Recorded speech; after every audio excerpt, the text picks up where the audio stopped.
प्रदूषण की चर्चा जब भी होती है हम अक्सर हवा और पानी की बात करके रुक जाते हैं, लेकिन एक ऐसा खतरा भी है जो इन दोनों से भी ज्यादा घातक है। लेड यानी सीसा। ये एक ऐसा खतरा है जिसका प्रभाव धीरे धीरे बढ़ रहा है। ये न दिखता है न तुरंत असर दिखाता है, लेकिन धीरे धीरे शरीर में जमा होकर गंभीर नुकसान पहुंचाता है। हाल ही में सामने आई एक स्टडी ने इस खतरे को और भी स्पष्ट कर दिया है। इस रिपोर्ट के मुताबिक देश के 4 राज्यों, जिनमें देश की राजधानी दिल्ली भी शामिल है, यहां कई जगहों पर मिट्टी में लेड का स्तर सुरक्षित सीमा से कहीं ज्यादा पाया गया है। जाहिर है, यह सिर्फ पर्यावरण से जुड़ी समस्या नहीं बल्कि एक गहरी स्वास्थ्य आपात स्थिति का भी संकेत है। नमस्कार, मैं विनीत हाजिर हूं हमारी धरती और हमारे पर्यावरण की सेहत की बात करते शो बोले धरा के एक और अंक के साथ। भारत में इलेक्ट्रिक वाहनों यानी ईवीज के तेजी से विस्तार को स्वच्छ ऊर्जा की दिशा में एक बड़े कदम के तौर पर देखा जा रहा है, लेकिन इसी बदलाव के साथ एक नई और गंभीर चुनौती भी उभर रही है, और वो है इन ईवीज में इस्तेमाल होने वाले बैटरियों के निपटारे की। हालांकि ऐसा नहीं है कि केवल ईवीज में ही बैटरी का इस्तेमाल होता है, लेकिन अब वे एक बड़े प्लेयर बन रहे हैं जहां बैटरीज की खपत खूब है। लेकिन क्या आपने सोचा है कि ये बैटरियां जब खराब हो जाती हैं या कहिए कि इनकी लाइफ साइकिल खत्म हो जाती है तो क्या होता है? इन्हें रिसाइकल किया जाता है। इनके कुछ पार्ट्स दोबारा किसी और नई बैटरी को बनाने में इस्तेमाल होते हैं, तो कुछ बिल्कुल बेकार हो जाते हैं और उन्हें हटा दिया जाता है। इस पूरी प्रक्रिया को ही बैटरी रिसाइकलिंग कहते हैं। हाल ही में सामने आई एक स्टडी ने दिल्ली, एनसीआर सहित 4 राज्यों में बैटरी रिसाइकलिंग से जुड़े लेड प्रदूषण के बढ़ते खतरे को उजागर किया है, जिससे सार्वजनिक स्वास्थ्य को लेकर चिंता गहरा गई है। पर्यावरण पर काम करने वाले एक संगठन टॉक्सिक्स लिंक की report soiled with lead from battery recycling के मुताबिक दिल्ली, एनसीआर, हरियाणा, राजस्थान और उत्तर प्रदेश के अलग अलग इलाकों में बैटरी रिसाइकलिंग यूनिट्स के आसपास मिट्टी में लेड की मात्रा सुरक्षित सीमा से कई गुना अधिक पाई गई। स्टडी के तहत 23 स्थानों से जांच के लिए मिट्टी लिए गए।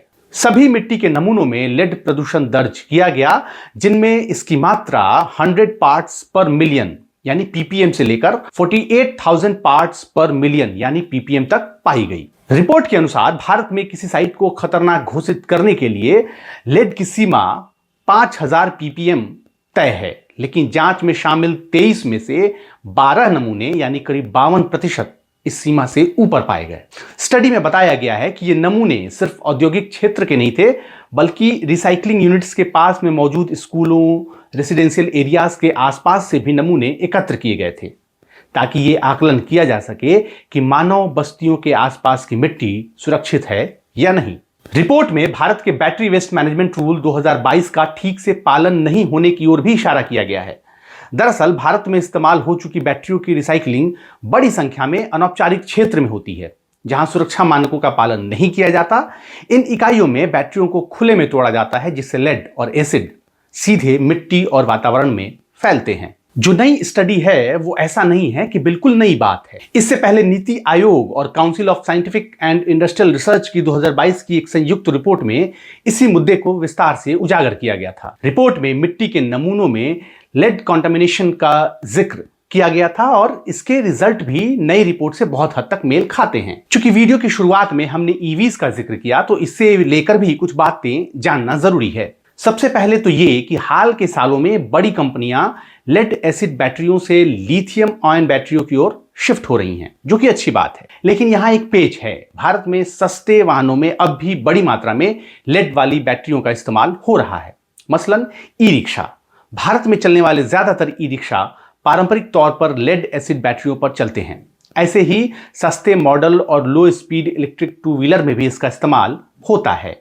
इसकी वजह साफ है कि ये सस्ती होती हैं। वहीं हाई एंड इलेक्ट्रिक कारों, प्रीमियम इलेक्ट्रिक स्कूटर बाइक्स में अब लगभग पूरी तरह से लिथियम आयन बैटरियों का इस्तेमाल होने लगा है। हालांकि कई इलेक्ट्रिक कारों में एक छोटी लेड एसिड बैटरी अभी भी होती है, लेकिन वो मुख्य ड्राइव बैटरी नहीं होती। खैर, अब हमें लेड पॉल्यूशन की कहानी पर लौटना है। सवाल है कि मिट्टी में लेड का प्रदूषण खतरनाक क्यों है? आइए इसे भी समझते हैं। लेड एक आम तौर पर पाया जाने वाला धातु है जो चट्टानों, मिट्टी, प्राकृतिक जल में मौजूद होता है, लेकिन खतरा तब पैदा होता है जब इसकी मात्रा सुरक्षित स्तर से अधिक हो जाती है, जिससे स्वास्थ्य समस्याएं हो सकती हैं। लेड मिट्टी और धूल में मिल जाता है और सांस के जरिए लोगों में पहुंच सकता है। इसके अलावा मिट्टी के जरिए ये लेड भूजल में भी पहुंच सकता है और ये खतरनाक बात है। लेड को विश्व स्वास्थ्य संगठन यानी WHO द्वारा सबसे बुरे पर्यावरणीय खतरों में गिना गया है। इसका शरीर पर प्रभाव धीरे धीरे होता है, लेकिन नुकसान बड़ा होता है। खासतौर पर बच्चों के लिए यह बेहद खतरनाक है, क्योंकि ये उनके दिमाग के विकास को प्रभावित करता है, जिससे सीखने की क्षमता, व्यवहार और IQ पर असर पड़ सकता है। कई शोध ये भी बताते हैं कि ये कैंसर की वजहों में से भी एक है। कुल मिलाकर बात यह कि बैटरी रिसाइकलिंग का उद्देश्य पर्यावरणीय नुकसान को कम करना है, लेकिन अनुचित प्रबंधन और खराब प्रक्रियाओं के कारण लेड के अनियंत्रित रूप से हवा, मिट्टी और पानी में फैलने का खतरा बढ़ रहा है। आपको बता दें कि वैश्विक स्तर पर भी लेड प्रदूषण एक बड़ी समस्या के रूप में उभरा है। अनुमान के मुताबिक दुनिया में हर साल लगभग 5.4 लाख मौतें लेड एक्सपोजर से जुड़ी हैं। स्टडी में यह भी संकेत मिला है कि भारत में कुछ अधिकृत यानी मान्यता प्राप्त रिसाइकलिंग यूनिट्स में भी प्रदूषण का स्तर मानक से बहुत अधिक था, जो बताता है कि इस मामले में हमारा मॉनिटरिंग सिस्टम भी कमजोर है। तो इस पर भी काम करने की जरूरत है। कुल मिलाकर कहें तो लेड प्रदूषण सिर्फ 4 राज्यों की कहानी नहीं है, एक बड़ा संकेत है कि हमें अभी से सचेत हो जाना है। समाधान के स्तर पर कई कदम उठाने की जरूरत है। सबसे पहले औद्योगिक गतिविधियों और रिसाइकलिंग यूनिट्स पर सख्त निगरानी जरूरी है। अनौपचारिक सेक्टर को नियमित करना होगा और ये सुनिश्चित करना होगा कि सभी प्रक्रियाएं सुरक्षित तरीके से हों। इसके साथ ही लोगों में जागरूकता बढ़ाना भी उतना ही जरूरी है, ताकि वे खुद भी इस खतरे को समझ सकें और उससे बचाव के उपाय अपना सकें। लेड प्रदूषण को अक्सर साइलेंट किलर कहा जाता है और ये बिल्कुल सटीक नाम है। ये बिना शोर किए धीरे धीरे शरीर को नुकसान पहुंचाता है और जहां तक इसके प्रभाव साफ तौर पर दिखने लगते हैं, तब तक काफी देर हो चुकी होती है।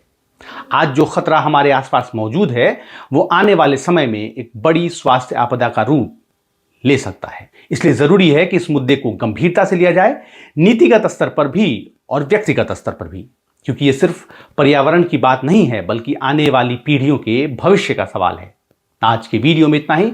जानकारी कैसे लगी जरूर बताएं, वीडियो को लाइक करें और चैनल पर पहली बार आए हैं तो सब्सक्राइब करना नहीं भूलिएगा। नमस्कार।